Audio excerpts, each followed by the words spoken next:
Yeah, I think it just speaks volumes to the type of characters that the front office has done a really good job of bringing in. We pride ourselves on being, you know, great athletes, great professionals, but also great people. And so I think, when you have great people working hard together, believing together, even in difficult seasons like this year, I think the spirit of the group overrides some of the things that haven't gone right. And tonight, I think was a great display of resilience, of execution, um, and coming up trumps when really there's no reason throughout with the season that we had to believe in ourselves. But again, a credit to Rafa and the leadership group, the guys that have been there through thick and thin and kept believing. And I think that's the reason why we're in this position. And on the night, on the match, can you walk us through the substitution patterns? It kind of looked like you started in a 4-2-3-1 and then maybe went to a 4-4-2 when Cruz came in. Yeah, well, it's kind of how we wanted it to look. I think Diego at times was pressing out, so it looked kind of like 1-over-1. We wanted it to be too flat. And again, so each player brings his own individual flavor to what we're trying to achieve. But I think Diego had a really good game, but there's moments where one decision from the referee could have found him red carded, and that would have been a travesty for the group. So that was the decision with the Diego sub. I think Juan came in and did a really good job, found some really good spaces in transition, held the ball up well. And then, a mecca for Noel was again to solidify the middle of the field. Those guys were running. Uh, they accomplished a lot. Noel and Brian just wanted to get some fresh legs in there. Um, and then going a five in the back to kind of secure that, they put two big forwards up front, and making sure that we had an extra player. And so Phil went in and took Gozo out. I think that was it from the sub. So the idea late in the game with I think 5 or 6 minutes left was to, knew that we were going to take box entries, and just wanted to make sure we had the right numbers. And I think the guys did a really good job holding on. And then last one for me, this almost brings it back full circle to 2021, where it was, down to the final seconds. And that year you did make the run all the way to the Western Conference Final. So how do we ensure that the story doesn't end here and that it's not about qualifying again, but making a deeper run, not just for this year, but the build on? Yeah, no, I think, I would say the last 4 games, there were some really good performances against some really top teams in difficult places in Seattle, here in St. Louis. And I feel like our run of form to get in this position is going to be critical. Obviously, we got to tighten some things up, but I think that, you know, I think when you get in this ninth position, is you, we're playing with house money here. And so we've got to express ourselves. We got to believe that we can go further. It's the other teams that need to worry about us. But I do believe that we're in a good run of form, and I think it'll be realized, with the performance that we have in Portland. Thank you very much. Yeah. Caleb, go ahead. Hey Pablo, congrats on the result in the playoffs. You mentioned Rafa there and just how big he's been for you guys.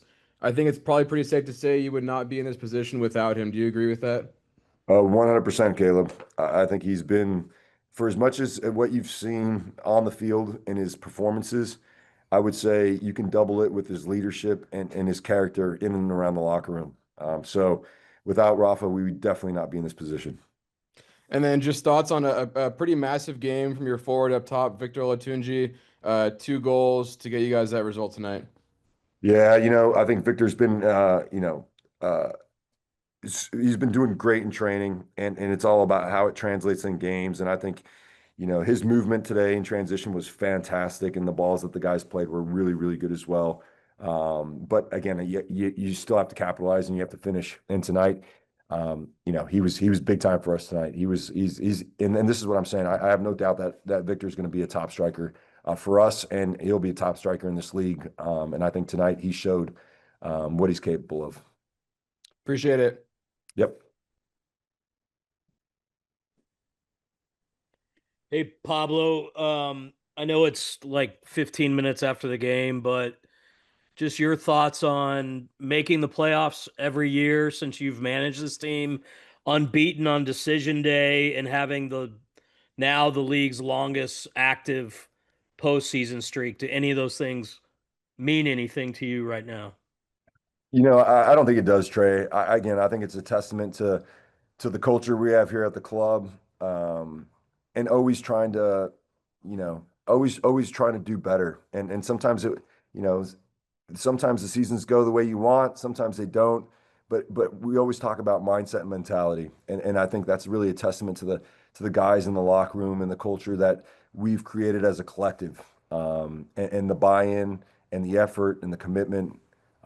So I think these are cool things to really explore. When you're much older, I think in the short term here, it's really just so gratifying to me to see a group of guys that were talking about getting in the playoffs when we were in the 14th position, right? I mean, that just takes a lot of faith and a lot of belief in ourselves, and in the vision that we had. And so I think that's really the point that I'm taking away from this moment is that when you have a group of guys that never lose faith, regardless of how tough the season's been, we find ourselves in this position, and now we have to double down on that belief and faith to make a good run in these playoffs. I know, for 5 years you've always just talked about it's the next 90 minutes, and we got 90 minutes plus maybe Wednesday in Portland. Just what does that matchup look like to you off the cuff here, in a elimination game to maybe get the right to go against San Diego in a series? Yeah, I would say the one positive for us is, the way we played them last time. We went to Portland. I thought it was one of our better games on both sides of the ball. Obviously, this environment will be a lot different, but I still believe that, having had a little bit of success there, I think should give the guys a bit of calm in our preparation.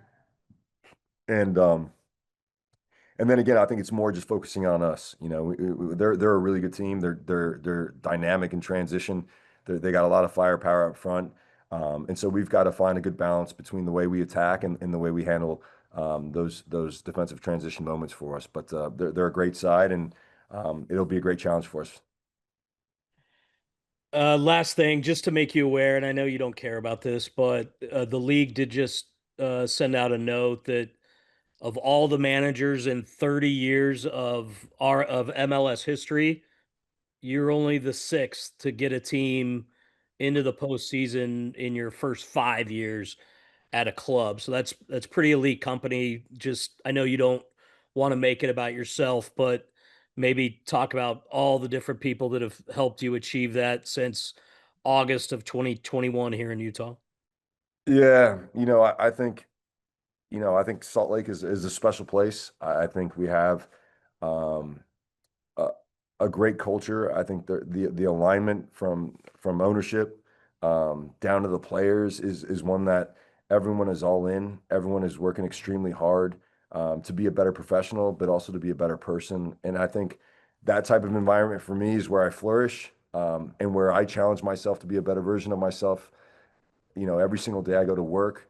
And so I think, when you vibe with in this case the club Real Salt Lake, and then you vibe with, the state of Utah, it's amazing how things just kind of happen from a place of flow. Yeah, I don't think, going into this game tonight, I didn't feel any pressure I didn't put any pressure on the guys to do anything different. It was about, it was trusting all the work that we've done, and the belief that we had in ourselves. And I think, again, when you're in an environment where you feel valued, and not just myself, but I think the players do as well. I think moments like this continue to manifest themselves. So I'm blessed. I'm grateful, and I'm hungry to do better in the playoffs. Um, I know you talked about Luna carrying a yellow. He also played 60 on Tuesday. Ojeda played 90 in Korea on Tuesday. And then Gozo obviously coming off a big tournament. So what did you see from those guys tonight in terms of fitness, effort, quality, and what do you expect to see from them with maybe a little bit longer turnaround for Portland on Wednesday?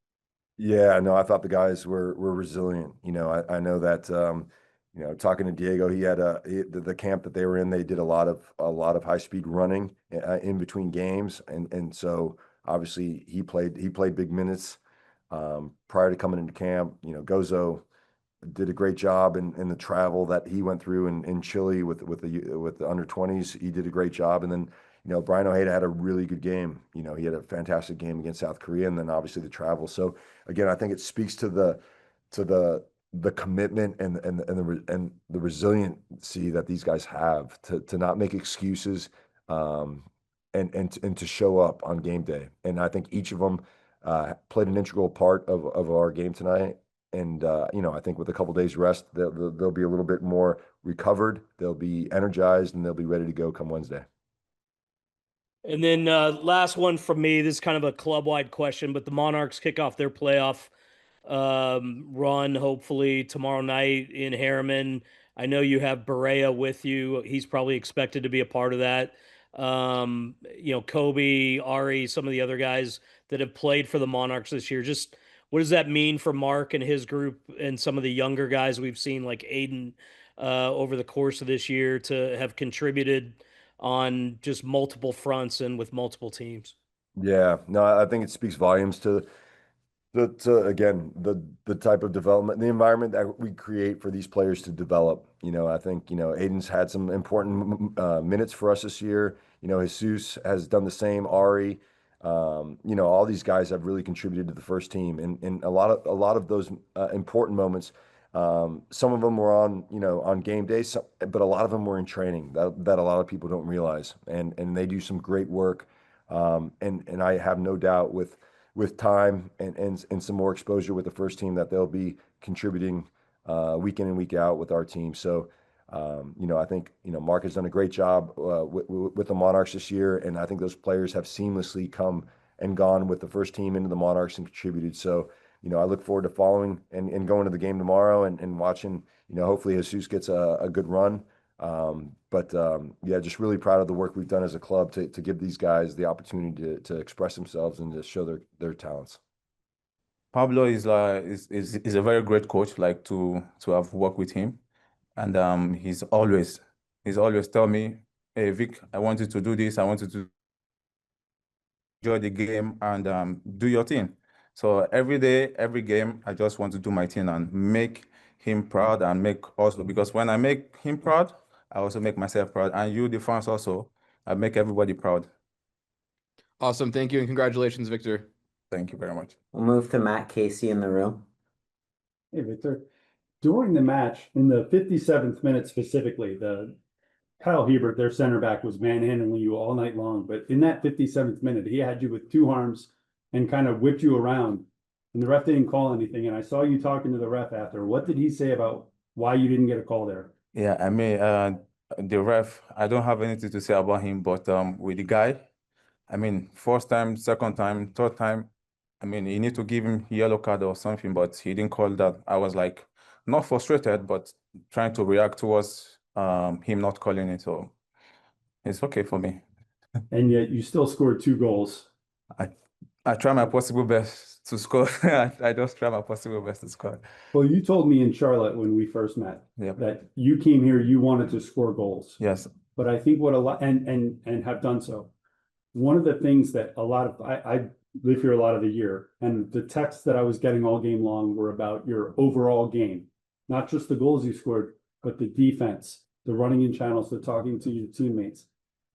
Has that always been a part of your game, or is that something that you're bringing because Pablo kind of demands it? No, it's something that's part of my game. It's really, really part of my game. If you watch from before, except the coach who wants me to stay up, I will stay. But I want to be with the team. I want to play for the team, like first back pass and make the run. Because when I come deep, the defender also will come deep. So this is part of my game. And then thank you. Last one for me. What message do you have for the fans at home that are going to be watching you on Wednesday night and pulling for you to have another big night for us? I mean, I just wanted to stay glued to your TV and finger crossed we'll qualify. Thank you. Thank you very much. Anyone on the Zoom?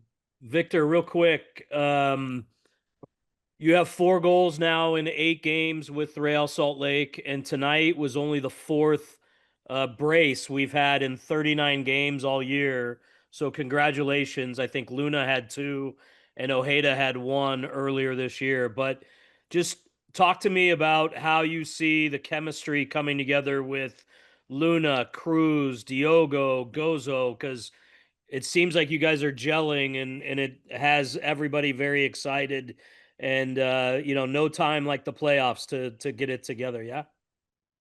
Yes. First of all, I think the combination with any player in front, we just play like we just need to enjoy the game because when like coming from Pablo, anytime he says, okay, you guys up front, just enjoy the game. So the moment we start enjoying the game, we have this great connection from either training or in the game. You can see from today, you see how the game was. We just enjoyed the game and the result came.